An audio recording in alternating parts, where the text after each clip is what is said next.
Hello കൂട്ടുകാരെ, എല്ലാവർക്കും ശ്രീസ് കോർണറിലേക്ക് സ്വാഗതം.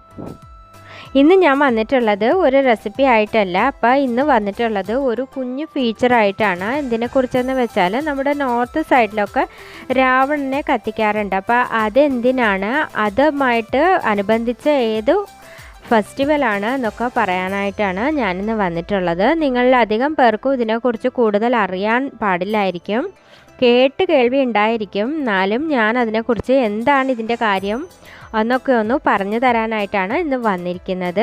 അപ്പം നമുക്ക് അതിലേക്ക് കടക്കാം. അതിനു മുമ്പായി നിങ്ങൾ ഇതുവരെയും ചാനൽ സബ്സ്ക്രൈബ് ചെയ്തില്ലെങ്കിൽ പ്ലീസ് സബ്സ്ക്രൈബ് ചെയ്ത്. അത് ഫ്രീ ആണ്, അതിന് കോസ്റ്റ് ഒന്നും ആവില്ല. കൂടാതെ നിങ്ങൾ എൻ്റെ വീഡിയോസ് ഫുള്ള് വാച്ച് ചെയ്യാനായിട്ട് കഴിവതും ശ്രമിക്കുക. അപ്പോൾ നമുക്ക് തുടങ്ങാം. അപ്പം നവരാത്രി കഴിഞ്ഞിട്ട് അടുത്ത ദിവസത്തെയാണ് ദസറ, അല്ലെങ്കിൽ 10ാമത്തെ ദിവസമാണ് ദസറ എന്ന് പറഞ്ഞ് നമ്മൾ രാവണനെ കത്തിക്കുന്നത്. ദേവി ശക്തിയെ നമ്മൾ 9 രൂപത്തിൽ ഓരോ ദിവസവും ആരാധിക്കും. ആദ്യത്തെ ദിവസം ശൈലപുത്രി ദേവിയായിട്ടും, രണ്ടാമത്തെ ദിവസം ബ്രഹ്മചാരിണി ദേവിയായിട്ടും, മൂന്നാമത്തെ ദിവസം ചന്ദ്രഘണ്ഠ ദേവിയായിട്ടും, നാലാമത്തെ ദിവസം കൂഷ്മാണ്ഡ ദേവിയായിട്ടും, പിന്നെ 5ാമത് സ്കന്ദ ദേവിയായിട്ടും, 6ാമത് കാത്യായനി ദേവി, 7ാമത് കാളരാത്രി ദേവി അല്ലെങ്കിൽ കാളി, 8ാമത് മഹാഗൗരി ദേവിയായിട്ടും, 9ാമത് സിദ്ധിദാത്രി ദേവിയായിട്ടും നമ്മൾ വിചാരിച്ചിട്ടാണ് ആരാധിക്കുന്നത്. അപ്പോൾ ഓരോ ദിവസവും ഇതുപോലെ തന്നെ ഈ ഒരു ഡാൻസ് നൃത്തം അല്ലെങ്കിൽ ഈ ഡാൻസ് പെർഫോമൻസും ദേവിയുടെ മുന്നിൽ സ്ത്രീകളും പുരുഷന്മാരും കളിക്കാറുണ്ട്. അപ്പോൾ ഈ സ്റ്റിക്ക് വെച്ച് കളിക്കുന്ന അതിനെയാണ് ഡാണ്ടിയ എന്ന് പറയുന്നത്. കൂടാതെ സ്റ്റിക്ക് ഉപയോഗിക്കാതെ കളിക്കുന്നതിന് ഗർഭ എന്നും പറയും. അപ്പോൾ ഇത് സ്ത്രീകളും കുട്ടികളും പുരുഷന്മാരും ഒക്കെ പ്രായഭേദമന്യേ എല്ലാ പേരും സന്തോഷമായിട്ട് കളിക്കുക. ആർക്ക് വേണേലും വന്ന് കളിക്കുക. അതൊക്കെ ഒരു ഭാഗ്യമായിട്ടാണ് കരുതുന്നത്. കൂടാതെ ദേവിയുടെ പ്രീതി കിട്ടാനായിട്ട് വളരെ എളുപ്പത്തിലും വളരെ നല്ലതും ആണെന്നാണ് എല്ലാവരും വിശ്വസിക്കുന്നത്. രാത്രിയാണ് ശരിക്ക് വൈകുന്നേരം ഒരു 8 മണി കഴിയുമ്പോൾ മുതൽ തുടങ്ങിയ രാത്രി 2 മണി വരെയുള്ള അമ്പലങ്ങളുണ്ട്. നേരം വെളുക്കുന്നത് വരെ കളിക്കുന്ന സ്ഥലങ്ങളും ഉണ്ട്. ഏകദേശം ഫുൾ നൈറ്റ് ഗർഭ കളിക്കും. ഗർഭ എന്ന് വെച്ചാൽ അത് ഗുജറാത്തിലാണ് അത് ശരിക്ക് ഉള്ളത്. ഗർഭദ്വീപ് എന്നാണ് പറയുന്നത്. ഗർഭ എന്ന് വെച്ചാൽ ഗർഭം, അതായത് നമ്മുടെ വോമ്പ്, നമ്മുടെ ഫീറ്റസ്, വയറ്റിനുള്ളിലുള്ള ആ കുട്ടിയിരിക്കുന്ന ആ ഗർഭം എന്നാണ് ശരിക്കും അതിൻ്റെ അർത്ഥം. അപ്പോൾ ഒരു മൺകലത്തിൽ ഒരു ദീപം വെച്ച് അതിനാണ് ഗർഭദ്വീപ്. അപ്പോൾ അത് വെച്ച് കത്തിച്ച് ദേവിക്ക് മുന്നിൽ വെച്ചിട്ട് അതിൻ്റെ 4 ചിറ്റാകത ശരിക്കും ആ ദേവിയുടെ മുന്നേ വെച്ചിട്ട് ഈ സ്ത്രീകൾ അത്രയും അതിൻ്റെ 4 ചിറ്റാക ഇങ്ങനെ സർക്കിളായിട്ട് നിന്ന് ഇങ്ങനെ കളിച്ച് വരും. അതായത് ജനന മരണ ഒരു സൈക്കിള് ഇങ്ങനെ നടന്നുകൊണ്ടിരിക്കുന്നതായിട്ടാണ് കാണിച്ചിട്ടാണ്. അത് ഒരു ശരിക്കായിട്ടുള്ള ഒരു ആൾക്കാരൊക്കെ മനസ്സിലാക്കേണ്ട ഒരു കാര്യമാണ് ജനനവും മരണവും. അങ്ങനെ ഒരു സൈക്കിളിനെ വിചാരിച്ചു കൊണ്ടാണ് ഈ ഗർഭ ഡാൻസ് അല്ലെങ്കിൽ ഈ നൃത്ത ചുവടുകൾ ചെയ്യുന്നത്. പ്രായഭേദമന്യേ ആർക്കും കളിക്കാം. കൊച്ചുകുട്ടികളും ആൺകുട്ടികളും പുരുഷന്മാർക്കും ഒക്കെ കളിക്കാം. ഇത് അതിന് ആരും അങ്ങോട്ടും ഇങ്ങോട്ടും ഒന്നും കളിയാക്കുകയോ ഒന്നുമില്ല. ഇത് ദൈവത്തിനായിട്ട് നമ്മൾ ചെയ്യുന്ന ഒരു പെർഫോമൻസാണ്, നമ്മൾ ഒരു പൂജയാണ്, നമ്മുടെ ഒരു ദൈവത്തിൻ്റെ ഒരു പ്രീതി കിട്ടാനായിട്ട് കളിക്കുന്നതായിട്ട് വിചാരിച്ചിട്ടാണ് കളിക്കുന്നത്.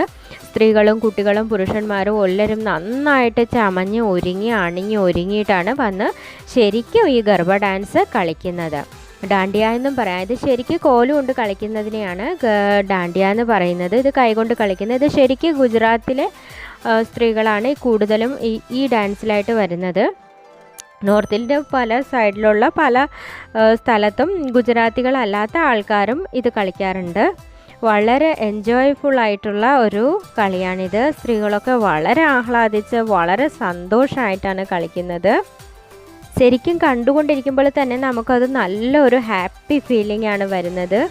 അപ്പോൾ നിങ്ങൾ ശരിക്ക് കളിക്കുമ്പോഴത്തേക്ക് എന്ത് ഫീലിംഗ് ആയിരിക്കുമെന്ന് ഞാനിനി പറയേണ്ടതില്ലല്ലോ. അപ്പോൾ തീർച്ചയായും ഇങ്ങനെയുള്ള കളിയൊക്കെ ഉണ്ടെങ്കിൽ നിങ്ങൾക്ക് കാണാൻ പറ്റുകയാണെന്ന് വെച്ചാൽ വച്ച് കാണുക. ഇത് ശരിക്ക് വളരെ സന്തോഷമായിട്ടുള്ള ഒരു പെർഫോമൻസാണ്. കൂടാതെ തന്നെ നമ്മൾ ദൈവത്തിനായിട്ട് പൂക്കളും പൂജയും വ്രതവും കൊടുക്കുന്നത് പോലെ തന്നെ നമ്മൾ നമ്മുടെ ഒരു പെർഫോമൻസ് ദൈവത്തിന് മുന്നിൽ കാഴ്ചവെക്കുന്നത് പോലെയാണ്. അപ്പോൾ എല്ലാവരും സന്തോഷത്തോടു കൂടിയാണ് ഇങ്ങനെ കളിക്കുന്നത്.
അപ്പോൾ ഈ 9 ദിവസവും ഈ ഗർഭ അല്ലെങ്കിൽ ഡാണ്ടിയ സ്ത്രീകളൊക്കെ കളിക്കാറുണ്ട്. അവർ വളരെ ഉത്സാഹത്തോടു കൂടിയാണ് ഒരുങ്ങി ഇറങ്ങി ഇങ്ങനെ കളിക്കുന്നത്.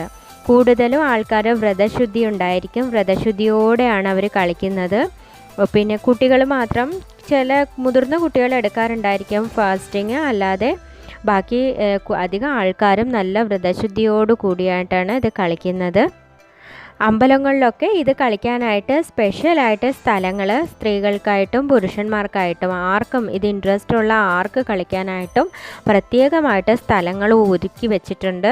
കൂടാതെ തന്നെ അതിനായിട്ട് DJ അല്ലെങ്കിൽ മ്യൂസിക് സിസ്റ്റം എല്ലാം അറേഞ്ച് ചെയ്ത് വെച്ചിരിക്കും. കൂടാതെ ഇത് സ്പെഷ്യലായിട്ട് വച്ചിരിക്കുന്ന സ്ഥലങ്ങളാണ്.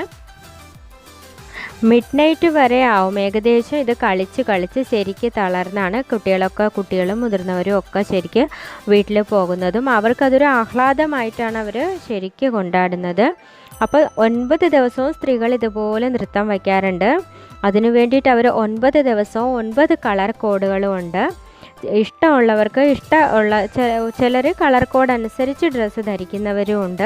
ഇപ്പോൾ ആദ്യത്തെ ദിവസം റെഡ്, ഇങ്ങനെ റെഡ് കളറിലെ ഡ്രസ്സ്. അപ്പോൾ ചിലർ ഇഷ്ടമുള്ള ഇതുപോലെ ഗാഗ്ര ചോലി ആണ് ഇടുന്നത്, അല്ലെങ്കിൽ ലെഹങ്ക ഇതുപോലുള്ള സ്കേർട്ടും ബ്ലൗസും ഇട്ടിട്ടാണ് കളിക്കുന്നത്.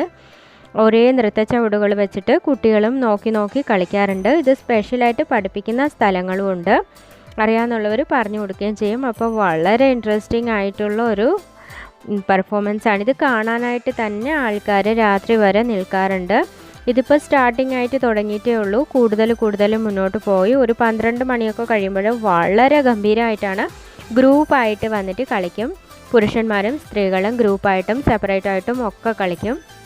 അപ്പോൾ ഈ നവരാത്രിയുടെ ഈ 9 ദിവസം ഈ ഗർഭയൊക്കെ കളിച്ച് നന്നായിട്ട് എല്ലാവരും ദേവിയൊക്കെ വണങ്ങിയതിന് ശേഷം 10ാമത്തെ ദിവസമാണ് നമ്മുടെ രാവണനെ സ്റ്റാച്യു ഉണ്ടാക്കി വയ്ക്കും. അപ്പോൾ ചില സ്ഥലങ്ങളിൽ രാവണനെ മാത്രം ഉണ്ടാക്കി വയ്ക്കും, ചില സ്ഥലങ്ങളിൽ രാവണനെ, കുംഭകർണനെയും മേഘനാഥനെയും. രാവണൻ്റെ ഒരു സഹോദരനും നമ്മുടെ മേഘനാഥൻ പുത്രനാണല്ലോ. 3 പേരുടെയും സ്റ്റാച്യു ഉണ്ടാക്കി വെച്ചിട്ട് 3ഉം കത്തിക്കാറുണ്ട്. അപ്പോൾ അതിനുള്ളിലൊക്കെ നിറച്ച് പടക്കുകൾ നിറച്ച് വെച്ചിട്ട് ദൂരെ നിന്നിട്ട് തീ കത്തിച്ച് കൊടുത്തിട്ട്, അല്ലെങ്കിൽ ഇപ്പോൾ ശ്രീരാമൻ എന്ന് പറയുമ്പം അമ്പും വില്ലും വെച്ചിട്ട് ഏതാണ് രാവണനെ വധിച്ചത്, അതുപോലെ ദൂരെ നിന്ന് അമ്പെയ്ത് രാവണനെ വധിക്കുന്നതായിട്ടാണ് കാണിച്ചു കൊണ്ടിട്ടാണ് ഈ ഒരു ഇത്. കൂടാതെ തന്നെ നമ്മുടെ കള്ളത്തരത്തിൻ്റെ മേൽ അല്ലെങ്കിൽ ചതിക്കും വഞ്ചനയ്ക്കും മേൽ നമ്മുടെ സത്യം എപ്പോഴും ജയിക്കും എന്നുള്ള ഒരു അടിസ്ഥാനപരമായിട്ടുള്ള ഘടകത്തെ വീണ്ടും തെളിയിക്കാനായിട്ട് വേണ്ടിയാണ് എല്ലാ വർഷവും രാവണനെ കത്തിച്ച് കാണിക്കുന്നത്. ദുഷ്ടത നീക്കാനായിട്ട് നമ്മുടെ ശ്രീരാമൻ അവതരിച്ച് ദുഷ്ടത നീക്കും എന്നുള്ള ഒരു കാര്യം, അടിസ്ഥാനപരമായിട്ടുള്ള കാര്യം, ഈ ലോകത്തിൽ സത്യം ശരിക്കും ജയിക്കും അല്ലെങ്കിൽ വിജയിക്കും എന്നുള്ള കാര്യത്തിന് അടിത്തറയായിട്ടാണ് എല്ലാ പ്രാവശ്യവും രാവണനെ ഇങ്ങനെ വധിക്കുന്നത്. അധർമ്മത്തിൻ്റെ മേൽ ധർമ്മത്തിൻ്റെ ആധിപത്യമാണ് രാവണവധത്തിലൂടെ എല്ലാ പ്രാവശ്യവും ജനങ്ങൾക്ക് പൊതുവായിട്ട് ഒരു സന്ദേശം കിട്ടുന്നത്. സത്യം ജയിക്കുക തന്നെ ചെയ്യും, സത്യം ജയിച്ച് തന്നെ ആവണം. അതാണ് ശരിക്കും ഈ രാവണനെ കത്തിക്കുന്നതിലൂടെ പൊതുവായിട്ടുള്ള ജനങ്ങൾക്ക് നൽകുന്ന ഒരു മെസ്സേജ്. അപ്പോൾ എല്ലാവർക്കും എൻ്റെ വീഡിയോ ഇഷ്ടപ്പെട്ടെന്ന് വിചാരിക്കുന്നു. നാളെ വീണ്ടും കാണാം. Thanks for watching and will see soon in next video. Till then bye by.